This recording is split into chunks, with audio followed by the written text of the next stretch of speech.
Sistem AC merupakan rangkaian pendingin udara kabin mobil. Di Indonesia, AC mobil menjadi bagian yang penting karena cuaca di siang hari yang begitu terik, mengharuskan kondisi kabin yang tetap sejuk demi kenyamanan. Lalu seperti apa AC mobil bekerja? Apakah sama dengan AC rumah? Sebenarnya sistem AC baik pada mobil maupun rumah itu sama saja. Prinsipnya adalah menyerap panas udara di dalam suatu ruangan, sehingga suhu udara tersebut turun dan kita merasakan kesejukan. Untuk menyerap panas, digunakan cairan khusus yang disebut refrigeran atau freon. Cairan ini memiliki sifat khusus, yakni mudah menguap meski pada suhu yang sangat rendah. Sehingga pada wujud cair, refrigeran sangat efektif sebagai penyerap panas. Namun refrigeran tidak bisa bekerja sendiri, melainkan perlu ada pengolahan refrigeran supaya bisa bersirkulasi untuk terus menyerap panas. Pada awalnya, refrigeran berbentuk liquid, sehingga begitu dimasukkan ke sistem AC, langsung bisa digunakan.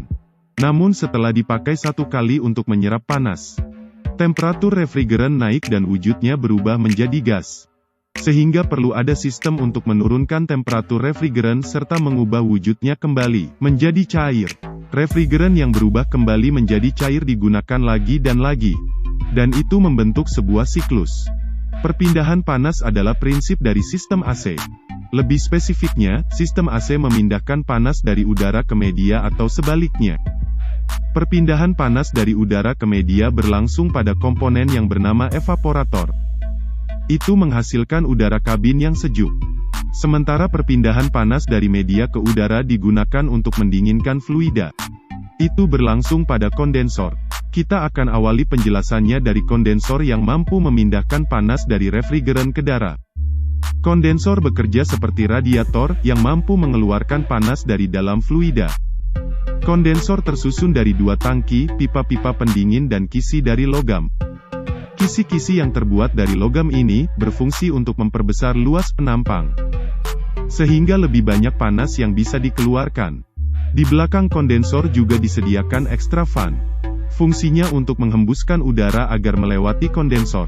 Cara kerjanya, panas refrigeran berpindah dari pipa-pipa pendingin ke kisi-kisi kondensor.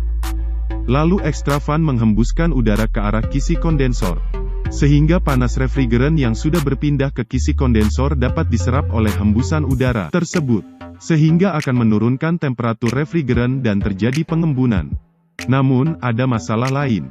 Setelah melewati kondensor, refrigeran liquid berpotensi berubah kembali menjadi gas sebelum masuk ke evaporator. Karena perjalanan dari kondensor ke evaporator biasanya akan melewati ruang mesin yang suhunya di atas suhu kamar. Untuk mengatasi hal itu, maka tekanan refrigeran perlu dinaikkan. Saat tekanan refrigeran naik, molekul refrigeran akan saling mengisi sehingga tidak ada ruang untuk menguap. Selain itu, saat tekanan refrigeran naik maka titik didihnya pun naik.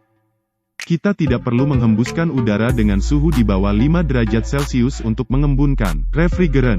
Karena dalam kondisi tekanan tinggi hembusan udara 20-30 derajat sudah bisa mengembunkan refrigeran. Oleh sebab itu diletakkan sebuah kompresor sebelum refrigeran masuk ke kondensor. Kompresor ini bekerja seperti kompresor pada umumnya. Namun, kompresor AC dilengkapi dengan mekanisme kopling magnetik. Mekanisme ini terdiri dari puli kompresor yang selalu terhubung ke puli mesin melalui V-belt, plat penekan yang terhubung dengan poros kompresor, serta koil magnetik untuk menghubungkan atau memisahkan antara puli dengan plat penekan.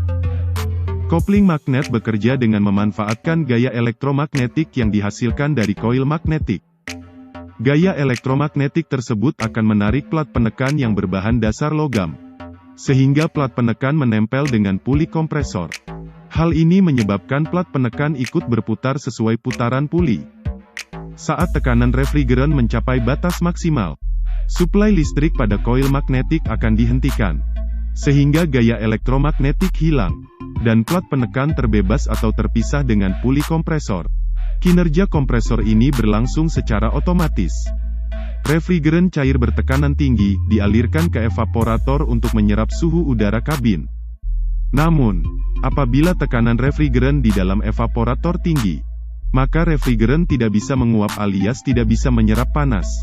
Oleh sebab itu, sebelum masuk ke evaporator tekanan refrigeran harus diturunkan. Komponen yang bertugas kali ini adalah katup ekspansi. Katup ini seperti sprayer pada parfum atau pembasmi serangga.